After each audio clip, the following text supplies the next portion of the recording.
once again, welcome to Brightco English channel, and as usual I'm taking you through these aspects of English grammar so that can help you to become a confident and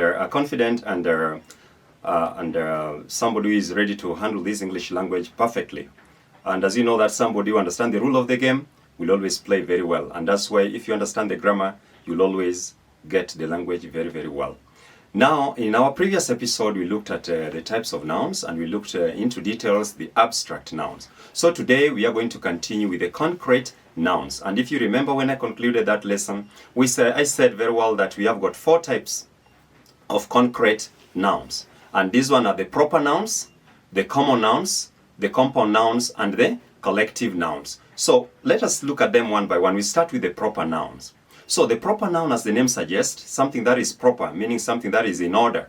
And this is a name that is given to objects, not objects, but the names of persons, okay? The names of people. And you can also give to the name of places, days of the week, and even the months of the year. We call them the proper nouns. So the proper nouns, they are always treated in a very special way. We write them beginning with a capital letter regardless of the position that they take in a sentence. At the beginning, in the middle, or at the end. You must write them beginning with a capital letter, and that's why we call them proper nouns. We call them proper nouns. So, for example, when you say a word like my name is Silas, the word Silas is a proper noun because it is the name of a person. When you look at Nairobi, which is the capital city of Kenya, so Nairobi is the name of a place, and therefore it is a proper noun. When you talk of a day like maybe Tuesday, Tuesday is a proper noun because it's the day of the week. Take for instance even December or June. Those are the months of the year, and therefore we treat them as what? Proper nouns. And remember, as I've said, whenever you're writing them, you write beginning with a capital letter regardless of the position that they have in the what? In the sentence. Now, let us look at the second category, that is the common nouns. The common noun. When somebody says that something is common, meaning something that is just ordinary, and therefore this is the name that is given to things which are ordinary. For example, it could be the name of an animal which is separated from human beings or persons. So in this case here, animals, animals that is domestic and wild animals, as much as they fall in the same, biologically they are classified with the human beings at the same time, but here we regard them as common nouns, okay? Names of persons are proper, but here animals like now the wild or the domestic ones, they are called, they regard them as common nouns, okay? Now we also have names of objects. Objects, things like maybe bed, table, chairs, and all that, we call them common nouns. And we also refer to the classes of people and even objects. For example, when you talk of the old, okay?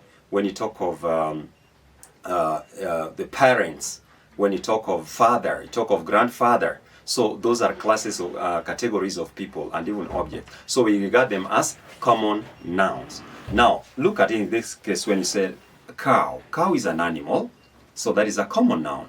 An object like table. Table is what? Is a common noun. Talk of a class of people like child, okay? Adult, all right? Those are categories of what? Common nouns. So female, male, those ones are categories of what? Categories of people and objects in that manner. So in that case, we call them common nouns, the names of those things which are just ordinary, which is not treated as proper. Let's come to the third category, that is called the compound noun. Let us look at the word compound itself. Compound word. A compound word is that word which is formed by joining 2 existing words together.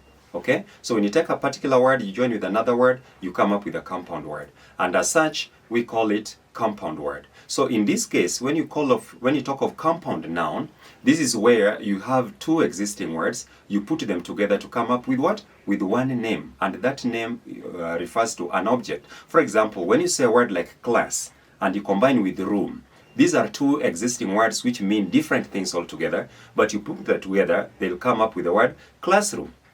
A room where lesson takes place, a classroom. Look at this game which is called steeplechase, okay? Steeplechase. Mother-in-law, father-in-law, you see, which some of them are hyphenated. Pre-unit.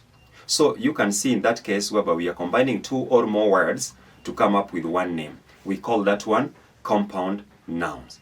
And you have to be very careful on where to put the hyphens. For example, when you say mother-in-law, So you separate them well using what? Using an hyphen. Then also when you're putting the plurals of those hyphenated ones, you have to be very, very careful where to put that S. Because in most cases you find that sometimes people normally misplace the S when they're writing them in what? In their plural form. For example, when you take a word like sergeant at arm, what is the plural for that? Now you say sergeant hyphen at hyphen arm. So sergeant at arms. So the plural will be sergeants at arms. Sergeants at arms. Mother-in-law will become mothers-in-law. You don't say mothers-in-laws, all right? So that's how it's supposed to go about.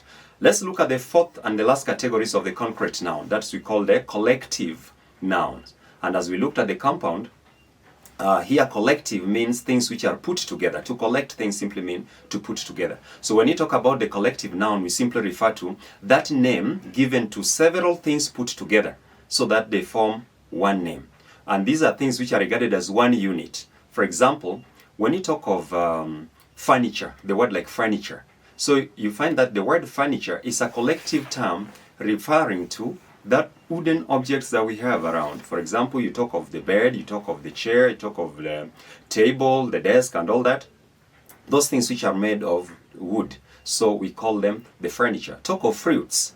When you talk of the word fruit, that is a collective word of different types of fruits that we have around. For example, you say pawpaw, oranges, mangoes, and the likes. So you can just say, I went to the market and I bought fruits, regardless of the types of fruits that you have. A group of things put together, for example, a group of birds put together, we talk of a flock of birds. When you talk of maybe group of livestock, for example, maybe cattle, we talk of a herd of cattle. When you talk about the soldiers, you talk of army of soldiers. So in that case, even the flowers, when they're putting together, you talk of a bouquet of flowers, which most people normally call bouquet, which is wrong. We say a bouquet of flowers. So that's what we call the what? We call them the collective nouns. So therefore, you have to understand these categories of nouns in a very better way so that you avoid the confusion here. The four types there, as I give you the recap of all that we've done, you find that the concrete nouns are divided into four types. So we have the proper nouns, we have the common nouns, we have the compound nouns, and we have the collective nouns, and the way we are supposed to use them. And one thing that you have to remember is that the proper nouns, whenever you're writing them, you write beginning with a capital letter regardless of the position that they take in what? In a sentence. But the rest, you can write beginning with a small letter. It's, maybe you write them starting with a small letter unless it is starting a sentence, which is always the grammatical way. Otherwise, that's all about the concrete noun, which is different from the abstract noun. Remember to share this knowledge that you've got with your friends. Also, if you are the first time to be here, remember to subscribe to the channel and also hit your comment down there in case you have any question so that they'll be answered. Otherwise, see you in the next category of the aspect of grammar that I'm going to bring about. Thank you and feel welcome next time.